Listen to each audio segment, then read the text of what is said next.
Hello, students. In this exercise, we have three different options that we need to look at. One is a basic option, and the second one is when you have a change in the sale price, and in the third one, you have one where you need to include the shipping costs. So let's go through each one of those scenarios, and this is basically what you will be doing in real life. When you are in having a good job and when you're doing things, this is what you'll be doing. You'll be doing what I call what if scenarios, and you need to take one particular set of problems, and then you need to see how to look at it from various angles. Okay, so in this case, we have three scenarios, and we are going to take the best of this scenario. That means the best one that is going to give you the best profits. Okay, let's start this. So the first one that we are going to do is what is called a basic scenario, and I'm going to start the basic scenario here. Before we do that, the one thing that I would like to find out is the number of units sold. The problem here is I have the starting inventory, I have the inventory delivered, and then I have the ending inventory. But I have the cost per unit and I have the sale price per unit. However, I do not have the number of units sold. I'm going to include the number of units sold here, and I need to calculate that. How do I calculate the number of units sold? So I have the starting inventory, okay, and I have the starting inventory, and I have the inventory delivered, and then I have the ending inventory. Let's take a look at this. So if I have one candy bar in my hand, and if I have two candy bars that was given to me later on, how many candy bars I have? I have three, right? Now, in the end, I have only one left. So that means I have consumed two, that I've eaten two, right? And similar things, that's what we're going to do here. So we're going to start with the starting inventory, which is 5. Starting inventory, which is 5. Let me see, let me put this one here, is equal to the starting inventory. Then I have the ending the inventory delivered to me is 25. So I have 5 plus 25, 30 with me in my hand, and all I have left is 2. So my number of units sold is equal to 28. Okay, so I'm going to copy and paste all these here.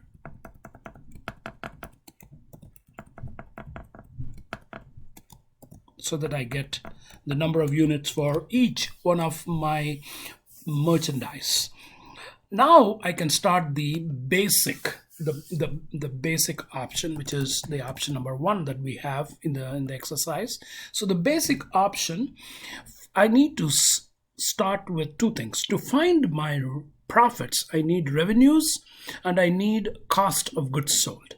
Okay, so I'm going to calculate the cost of goods sold, and I'm going to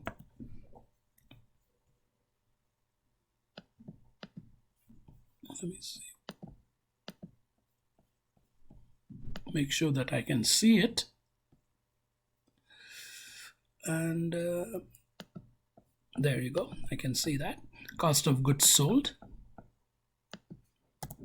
Okay, so the second one I need to calculate is my revenue, and then the third thing that I want to do is my profits or profit. Okay, so let me calculate those three first. I'm going to make it wider so you can see everything, and we can adjust it later on. So my cost of goods sold is number of units sold times the cost per unit. So that is going to be equal to 28 times 5. And that comes to be $140. So I'm going to make this as dollars. So click on this format.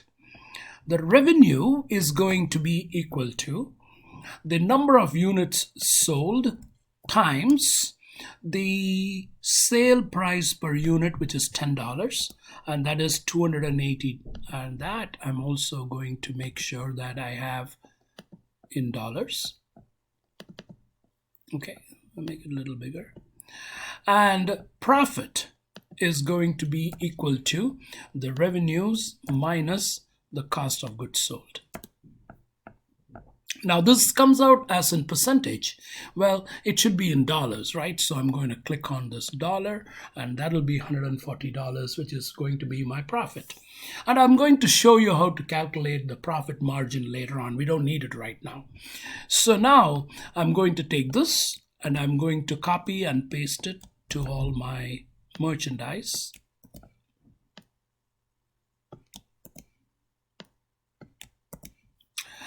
And I'm also going to calculate my total profits.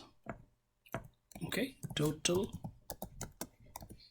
So this will let me pick the one that I have the best, the best pick or the best option. So that is going to be basically all I'm going to do is to have the sum of all these things. The sum of all these numbers, and that comes to $1,899. That is my basic. So this is my basic. Okay, now I'm going to calculate option 1. So I need to make some columns. So I'm going to highlight M and then insert it maybe 3 times. And that gives me, and I'm going to make this little colorful, little change in the color, make it blue, and I'm going to type here, what do I need to type? Option 1. Or scenario 1, sorry.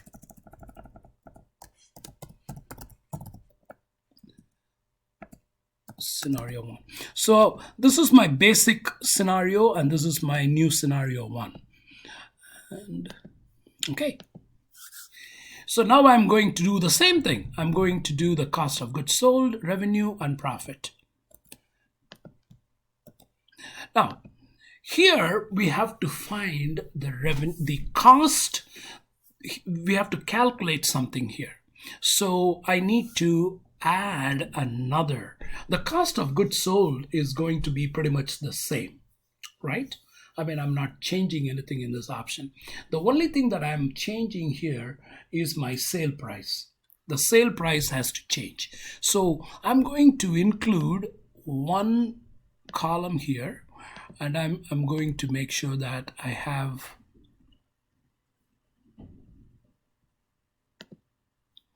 and that column is going to be the new sale price for this scenario. For this scenario, what is my sale price? My sale price for this is going to be that I have conditions.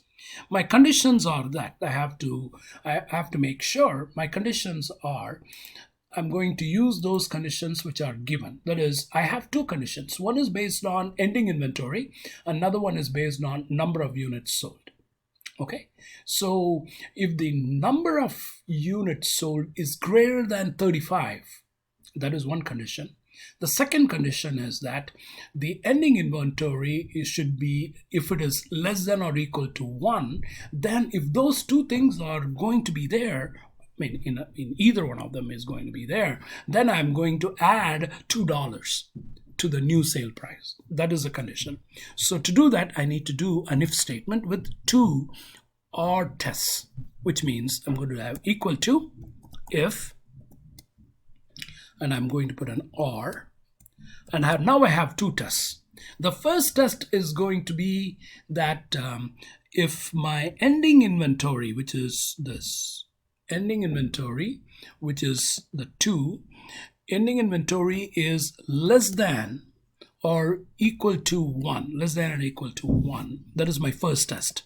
My second test is that my number of units sold, the number of units sold is greater than 35. If that is so I'm going to close the parenthesis.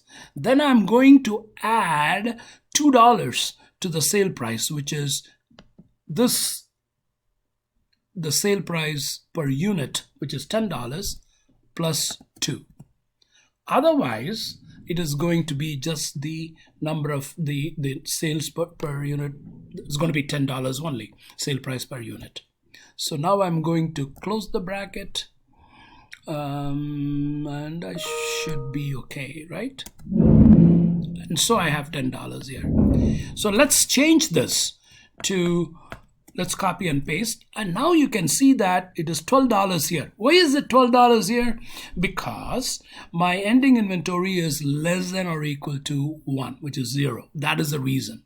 Okay, so now I'm going to highlight and copy and paste here, copy and paste here, copy and paste here, and this, and here let's see another reason why it is $18, all of them are the same, 17, 18. So this one here, $12, has changed to $14. Why is that? Because my ending inventory is less than or equal to 1. Okay. And then here also, from $6 it changed to $8, simply because both my ending inventory, which is less than or equal to 0, and the sale price per unit, the number of units sold is also greater than 35. That's the reason I had to up it by $2. I had to add $2. Okay, now that we have the new sale price, we can calculate cost of goods sold is going to be still equal to the number of units sold times, and we haven't changed any cost. So that is going to be $5, and that is going to be $140. Okay, now I'm going, the revenue wise, I need to use the new sale price, which is this, times the number of units sold. Okay, and the profit is again going to be equal to revenue minus the cost of goods sold. Okay, so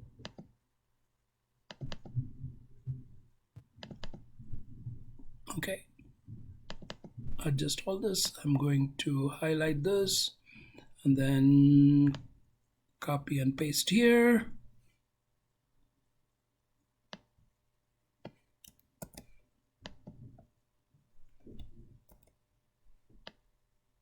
Copy and paste to rest of my merchandise.